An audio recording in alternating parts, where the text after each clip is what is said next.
Last class में combination of resistance वाले topic को हम लोगों ने एंड किया था और आपको थोड़ा सा टाइम दिया गया था कि आप उसे अच्छे तरीके से तैयार कर लें।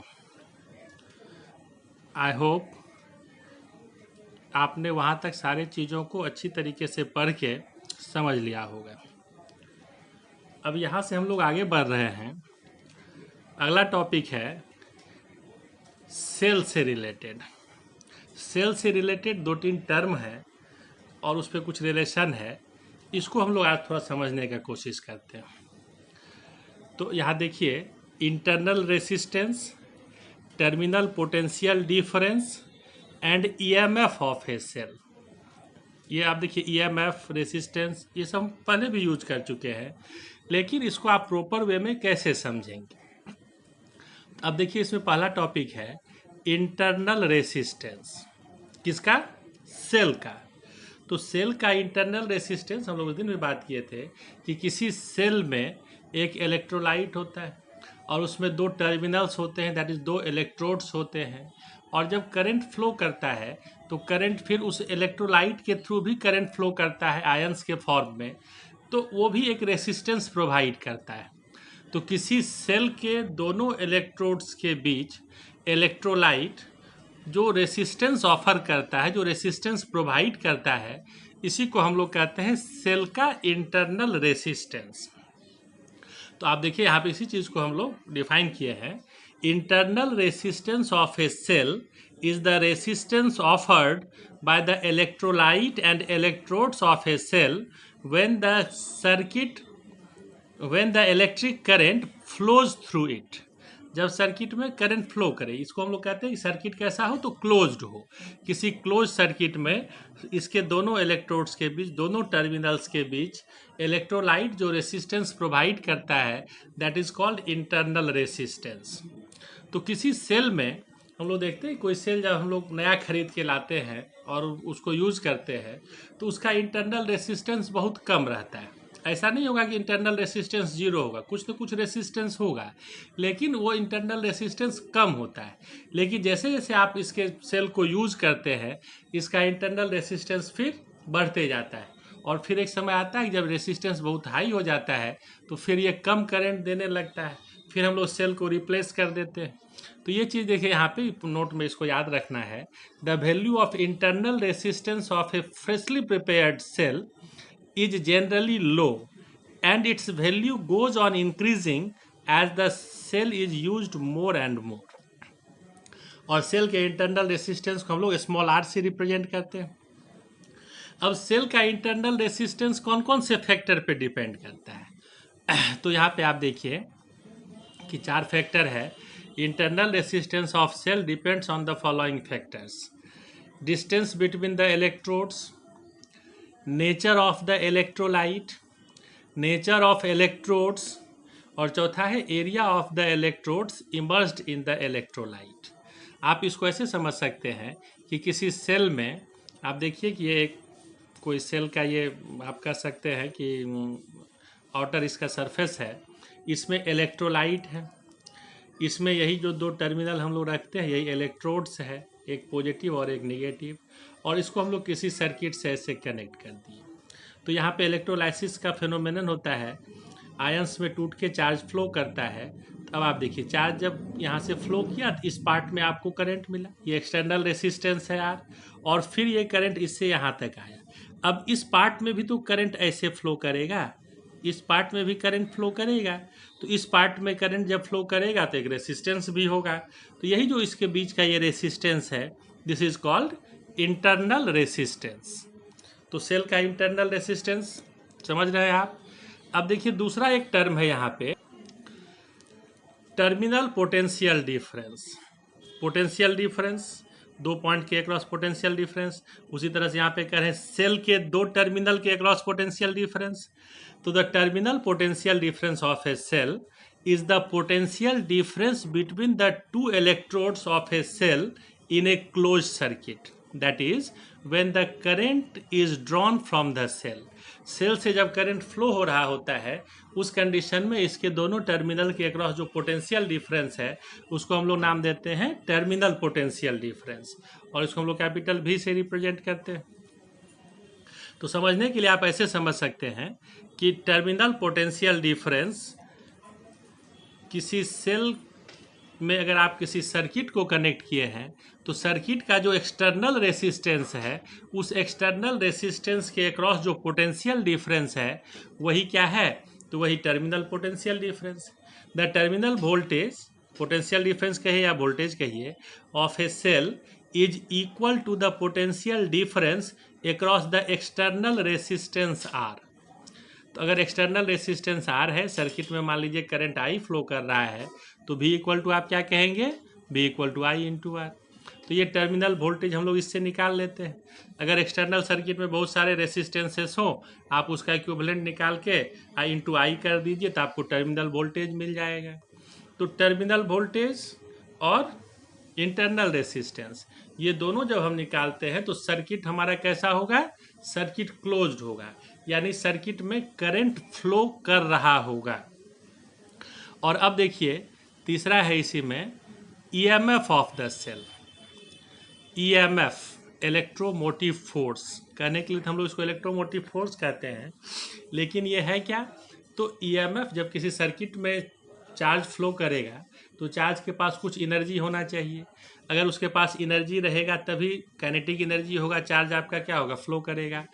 तो ये एनर्जी इसको कौन प्रोवाइड करता है, सेल प्रोवाइड करता है।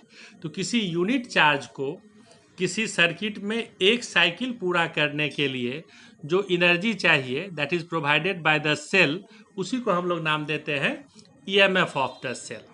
तो देखिए यहाँ लिखे हैं EMF of a cell is defined as the energy supplied by the cell to drive a unit charge around a complete circuit. तो अब हम लोग इसको डिनोट करते हैं कैपिटल ई से। तो मान लीजिए कि अगर Q चार्ज हमारा फ्लो किया किसी सर्किट में तो उसके लिए हमको एनर्जी चाहिए W, तो यूनिट चार्ज के लिए कितना चाहिए, W/Q। तो आप देखिए कि EMF इक्वल टू क्या हो गया, W/Q, work done per unit charge. अब ये work done per unit charge actually है क्या, ये तो पोटेंशियल डिफरेंस है। इसका आप यूनिट देखिए जूल पर कूलम या इसी को वोल्ट कहते हैं। तो EMF क्या है, ये भी पोटेंशियल डिफरेंस है। अब इसको हम लोग आगे फिर दूसरे तरीके से एक्सप्लेन करेंगे। तो एक बात यहाँ पे समझिए कि करंट अगर हम लोग किसी सेल को सर्किट में कनेक्ट किए और हम ये मालूम करना चाहते हैं कि करंट कितना फ्लो कर रहा है, अगर उस सेल का ईएमएफ ई हो, इंटरनल रेसिस्टेंस आर हो, एक्सटर्नल रेसिस्टेंस कैपिटल आर हो, तो टोटल रेसिस्टेंस क्या होगा, आर प्लस आर। तो current I equal to EMF by total resistance. तो देयरफॉर ई इक्वल टू आप क्या कहेंगे, I R plus I r. अब देखिए ये जो आई आर है ये क्या है, तो टर्मिनल वोल्टेज। तो E इक्वल टू V, अब प्लस यहाँ पे आप कहेंगे आई आर। दैट इज इस एक्सप्रेशन को आप देखिए तो आप कहेंगे कि EMF is always greater than terminal voltage. और ये जो आई आर है small r, it is the potential difference across the internal resistance. तो सेल के इंटरनल रेसिस्टेंस के अक्रॉस पोटेंशियल डिफरेंस और एक्सटर्नल रेसिस्टेंस के अक्रॉस पोटेंशियल डिफरेंस, और दोनों का सम जब आप करेंगे तो ये आपको क्या मिलेगा, EMF ऑफ द सेल। तो EMF क्या हो गया, इंटरनल और एक्सटर्नल दोनों के अक्रॉस टोटल पोटेंशियल डिफरेंस, और टर्मिनल पोटेंशियल डिफरेंस क्या है, तो सिर्फ एक्सटर्नल के अक्रॉस पोटेंशियल डिफरेंस। तो इसीलिए हम लोग कहते हैं कि जब EMF of the cell is always greater than the terminal voltage. किसी किसी स्पेशल केस में थोड़ा सा ये कंडीशन चेंज भी हो जाता है, लेकिन अगर हम लोग जनरल बात करते हैं तो यही बात बताते हैं। तो अब इस इक्वेशन में अगर हम ये कह दें कि I इक्वल टू 0, इक्वेशन था हमारा E equal to V plus I are. तो अगर I इक्वल टू 0 कह दें तब क्या हो जाएगा, E equal to V। That is terminal voltage किसके बराबर हो गया, EMF के बराबर। यानी आप कहेंगे कि EMF क्या है, तो ये भी टर्मिनल वोल्टेज ही है, लेकिन कब, जब सर्किट में करंट फ्लो नहीं हो रहा हो। दैट इज आप कहेंगे कि किसी ओपन सर्किट में।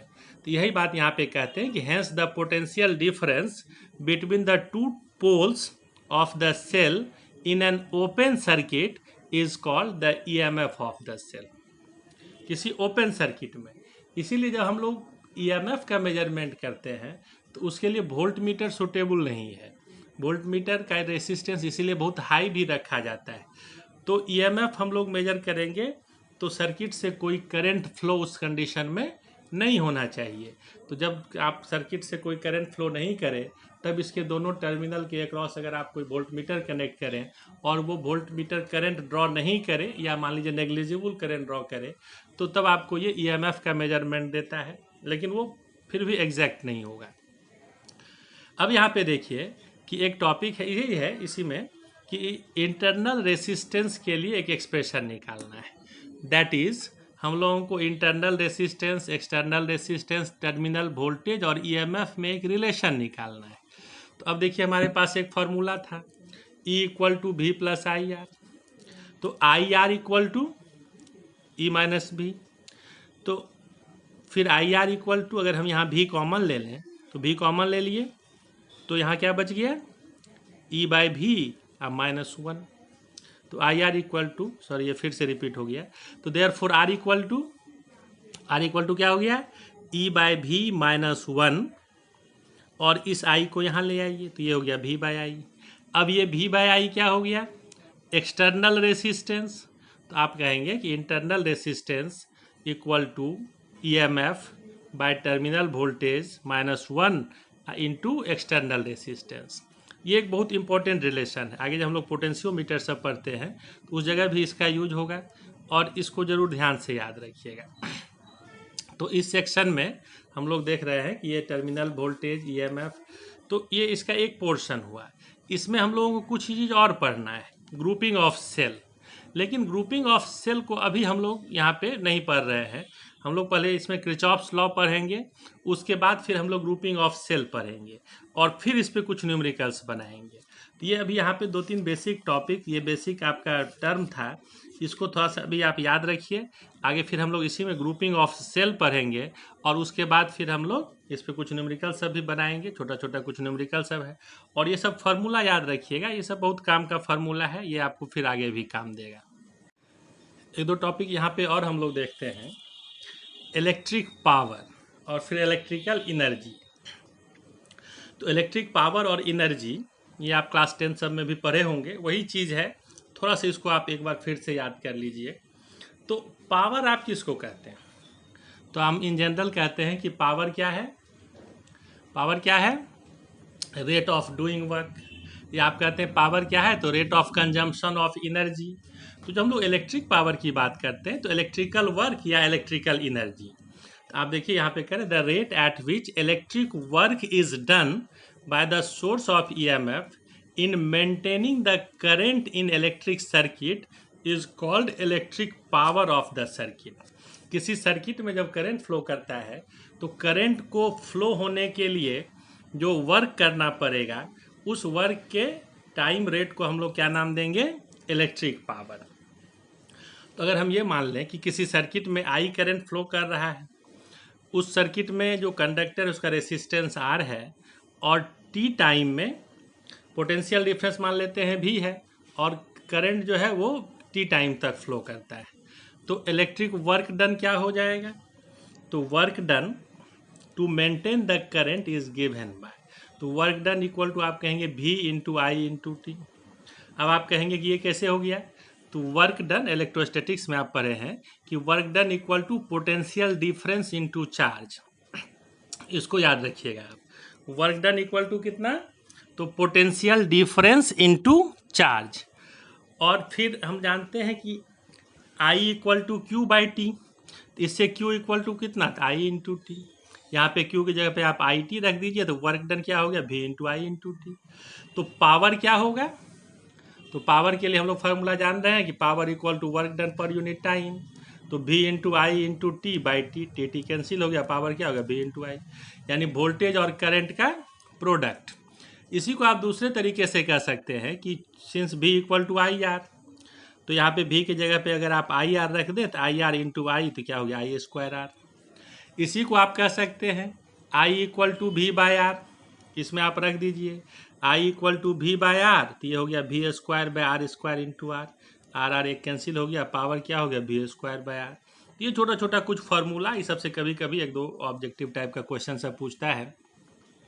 और पावर का यूनिट क्या है? तो अगर मान लीजिए हम इस फार्मूला से कहना चाहें power equal to V into I, तो क्या कहेंगे? Volt ampere. लेकिन पावर का जो यूनिट हम लोग यूज़ करते हैं उसको क्या नाम देते हैं? वाट। और इसका एक बड़ा यूनिट हम लोग यूज़ करते हैं किलो वाट, उससे बड़ा यूनिट हम लोग यूज़ करते हैं मेगावाट। लेकिन जो पावर का ऐसा यूनिट है वो क्या है? वाट। ये याद रखना है, पावर का यूनिट वाट। तो 1 kilowatt equal to 10 to the power 3 watt, ये आप जान रहे हैं। 1 megawatt equal to 10 to the power 6 watt. और जो पावर का कमर्शियल यूनिट है उसको हम लोग कहते हैं हॉर्स पावर। और ये याद रखना है कि 1 हॉर्स पावर इक्वल टू 746 वाट। ठीक है। अब इसी में देखिए एक बात है कि डिफाइन 1 वाट। तो पावर इक्वल टू आप कहते हैं वर्क बाय टाइम या एनर्जी बाय टाइम। अगर हम कहें energy equal to 1 joule and t equal to 1 second, तो पावर इक्वल टू क्या हो गया? 1 वाट। तो आप क्या कहेंगे? किसी भी सर्किट का पावर 1 वाट कब होगा? जब उस सर्किट में 1 सेकेंड में 1 जूल ऑफ एनर्जी कंज्यूम होगा।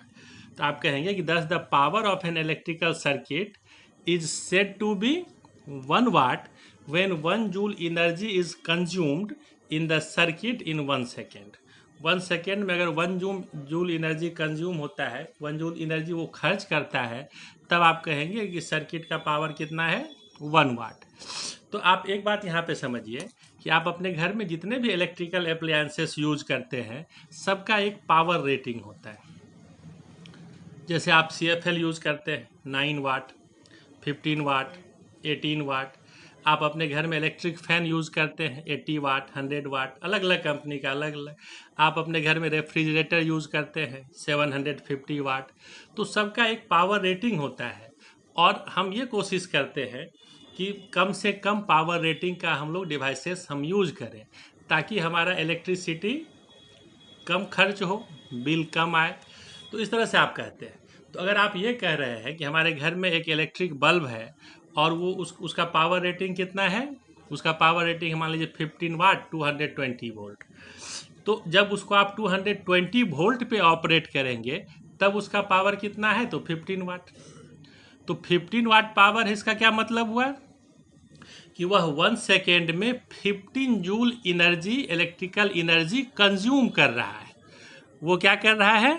1 सेकेंड में 15 जूल इलेक्ट्रिकल एनर्जी कंज्यूम कर रहा है। तब हम कहेंगे कि उसका पावर इतना है। तो ये तो हम लोग अपने घर में डेली लाइफ में ये सब चीज़ थोड़ा सा समझने की बात है। और दूसरी एक बात है, देखिए एनर्जी। तो एनर्जी तो हम लोग ऐसे बहुत 11 से पढ़ते आ रहे हैं, लेकिन थोड़ा सा यहाँ पे हम लोग एनर्जी को पावर से भी रिलेट करेंगे। तो इलेक्ट्रिकल एनर्जी, तो आप कहेंगे एनर्जी क्या है? Work done. किसी भी तरह का एनर्जी आप निकालते हैं तो क्या निकालते हैं? Work done. तो आप कहेंगे टोटल इलेक्ट्रिकल वर्क डन और energy supplied by the source of EMF in maintaining the current in the electrical circuit for a given time is called electrical energy consumed in the circuit। That is आप कहेंगे work done. तो इस डिफरेंशन को याद रखिए। और energy क्या है? तो एनर्जी वर्क डन है। तो आप कहेंगे एनर्जी इक्वल टू कितना? V into I into T. और V इंटू आई क्या है? तो पावर। तो आप कहेंगे एनर्जी क्या है? तो energy equal to power into time. अब एक चीज़ ध्यान दीजिएगा, यहाँ पे हम लोग एनर्जी को W से रिप्रेजेंट कर रहे हैं, क्योंकि W से हम लोग वर्क डन को भी कर लेते हैं और इस चैप्टर में E से हम लोग EMF को रिप्रेजेंट करते हैं, इसीलिए हम लोग एनर्जी को यहाँ पे W से कर लेते हैं। तो energy equal to power into time. इससे पहले हम लोग देखें कि power equal to energy by time. और इसका यूनिट क्या है एनर्जी का? तो आप कहेंगे इलेक्ट्रिकल एनर्जी का यूनिट तो वही है जो एनर्जी का यूनिट होता है, दैट इज जूल। अब इसको हम लोग इस तरह से अगर पावर के टर्म में कहना चाहें तो आप इसका एनर्जी कह सकते हैं पावर का यूनिट वाट, टाइम का सेकेंड, वाट सेकेंड। तो वाट सेकेंड और जूल ये दोनों क्या हुआ? एक ही चीज़ हुआ। और एनर्जी का कमर्शियल यूनिट, तो ये कमर्शियल यूनिट है kilo watt hour. The commercial unit of electrical, the commercial unit of electrical, यहाँ एनर्जी होगा, electrical energy is kilo watt hour, KWH। और इसी को हम लोग कहते हैं board of trade unit, BOTU। और 1 किलो वाट आवर क्या होगा? तो kilowatt 10 to the power 3 watt यानी 1000, और आवर 60 इंटू 60 सेकेंड। तो आप कहेंगे इसको जब हम लोग देखेंगे तो कहेंगे 3.6 इंटू 10⁻6 जूल, या इसी को आप वाट सेकेंड कह सकते हैं। तो ये जो 1 किलोवाट आवर है ये कितना है, तो 3.6 इंटू 10⁻6 जूल और वाट सेकेंड। तो आप कहेंगे कि 1 kilowatt is the total electrical energy consumed when an electrical appliances of power 1 kilowatt works for 1 hour. अगर कोई ऐसा इलेक्ट्रिकल डिवाइस हो जिसका पावर 1 किलोवाट हो और वो 1 आवर के लिए आप उसको यूज कर रहे हैं, तब आप कहेंगे कि हमने जो एनर्जी कंज्यूम किया दैट इज 1 किलोवाट आवर। और इसको हम लोग कमर्शियल यूनिट कहते हैं, क्योंकि आपको जो आपके घर में जो मीटर लगा होता है, आप जो बिजली का बिल पे करते हैं, तो बिजली का बिल आप जब पे करते तो कहता है कि इस महीने में इतना यूनिट आपने बिजली यूज किया।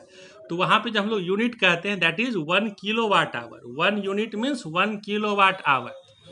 तो आप देखिए कि इलेक्ट्रिकल एनर्जी के लिए हम लोग इस फार्मूला को ध्यान में रखेंगे, electrical energy equal to V into I into t. इसको फिर आप V को कन्वर्ट कर लीजिए तो आई स्क्वायर आर टी, फिर आई को कन्वर्ट कर लीजिए तो V square by R into t, या एनर्जी को हम कह सकते हैं पावर इंटू टाइम। ये सब छोटा छोटा फार्मूला है, ये आप क्लास 10 सब में भी पढ़े हैं, और इसको थोड़ा बढ़िया से आप तैयार कर लीजिए तो इससे कुछ छोटा छोटा क्वेश्चन से भी आपको मिल सकता है। अब देखिए कुछ छोटा छोटा क्वेश्चन है ऑब्जेक्टिव टाइप का जो प्रीवियस ईयर्स में पूछे गए हैं, इससे कोई लॉन्ग क्वेश्चन नहीं ऐसे आता है। तो ये देखिए एक है कि a bulb of 484 ohm is producing light when connected to 220 volt supply. What is the electric power of the bulb? Simple सा फार्मूला आपको याद रखना है कि आपको वोल्टेज और रेसिस्टेंस दिया हुआ है, पावर निकालना है, तो कौन सा फार्मूला यूज करेंगे, तो power equal to V square by R. V दिया हुआ है 220, स्क्वायर कर दीजिए, बाय आर दिया हुआ है 484, इसका स्क्वायर कीजिए तो 484, 2 जीरो यहाँ गया, 484 कैंसिल, कितना हो गया 100 वाट। कोई दिक्कत नहीं है। दूसरा क्वेश्चन है how much current is drawn by the motor of 0.5 horse power from 220 volt supply. तो यहाँ पे पावर आपको दिया हुआ है हॉर्स पावर में, यूनिट इसका हॉर्स पावर में, तो 0.5 हॉर्स पावर। अब आप जानते हैं कि 1 हॉर्स पावर 746 वाट, तो 0.5 इंटू कर दिए 746, ये हो गया 373 वाट। अब आपके पास फार्मूला है I equal to P by V, P equal to V into I. तो P आपको दिया हुआ है 373 और वोल्टेज कह रहा है 220 वोल्ट पे आप ऑपरेट कर रहे हैं, इसको डिवाइड कर दीजिए 1.7 एम्पियर। एक एक लाइन का ऑब्जेक्टिव है। जैसे नेक्स्ट क्वेश्चन देखिए, a bulb of 100 watt operating for 6 hour a day, find the unit of energy consumed in 7 days.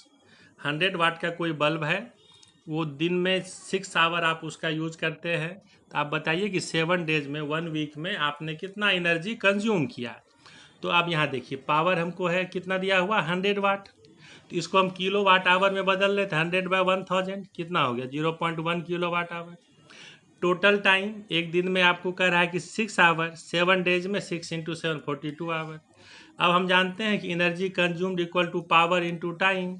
अब पावर है 0.1 और आपका टाइम है 24 आवर आपने यूज किया, कितना हो गया 4.2 kilo watt hour.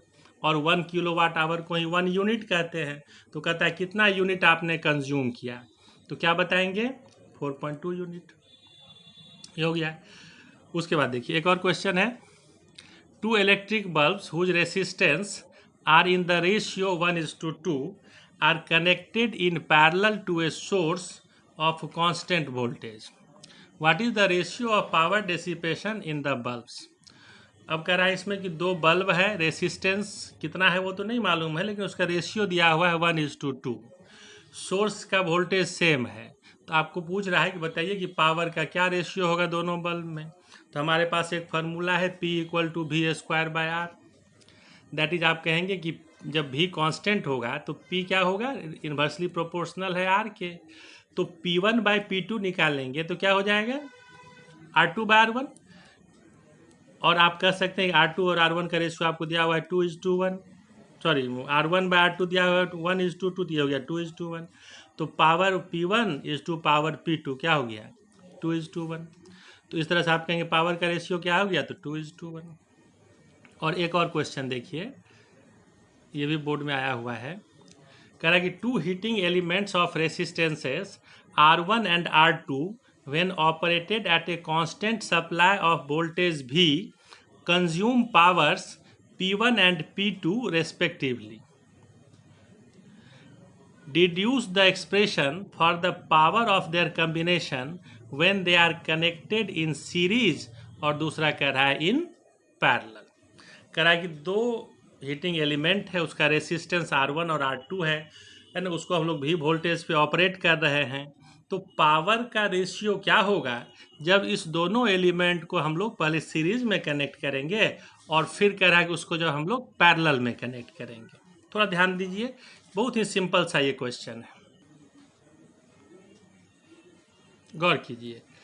In series resistance R equal to R1 plus R2 as the elements are operated at same voltage V, तो आप क्या कहेंगे, resistance R equal to V square by P, total resistance जब आप उसको series में connect किए।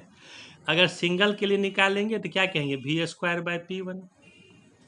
Second के लिए क्या कहेंगे, V स्क्वायर बाय P2।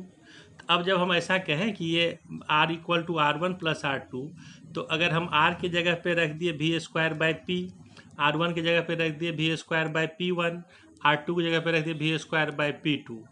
अब यहाँ पे आप ऐसा कीजिए कि V स्क्वायर कॉमन ले लीजिए, तो V स्क्वायर आप यहाँ कॉमन लेंगे तो कैंसिल हो जाएगा, तो 1 बाय P इक्वल टू क्या हो गया, 1 by P1 plus 1 by P2। तो जब सीरीज में आप कनेक्ट करेंगे तो पावर क्या हो गया, total power P 1 by P equal to 1 by P1 plus 1 by P2, जहाँ P1 P2 दोनों एलिमेंट का अलग अलग पावर था।